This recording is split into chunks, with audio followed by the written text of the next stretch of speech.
On August 10th, 2020, a powerful windstorm known as a derecho swept across the Midwest, devastating crops and property across eastern Iowa.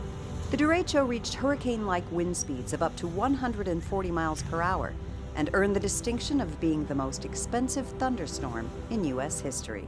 The derecho did not spare Brucemore, a nationally recognized historic site in Cedar Rapids, Iowa. Built in 1886, Brucemore served as a family home for 3 generations of community leaders for much of the 20th century, before opening as a museum and cultural center in 1981. Since then, the historic buildings and grounds have inspired more than 1 million people.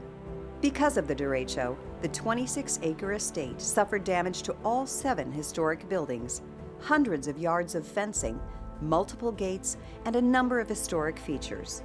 A portion of the 1915 glass house structure of the Lord and Burnham greenhouse collapsed under the weight of a century-year-old tree.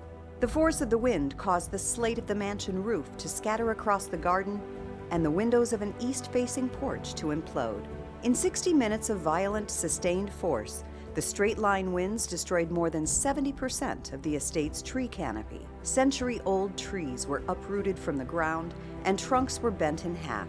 This devastation immediately and fundamentally changed the view of the landscape.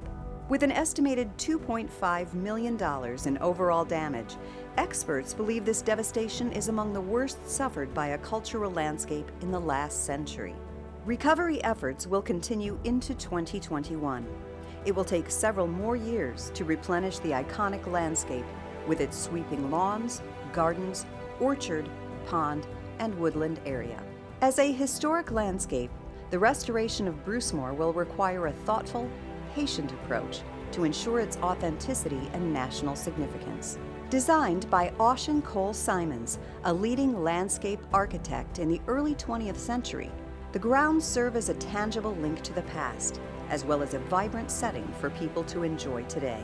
The responsibility to preserve this estate offers an opportunity to restore it in a way that enhances the impact it makes in our lives. Through resilience, courage, and community support, Brucemore will maintain its living connection to a century of history and continue to benefit Iowa residents and visitors.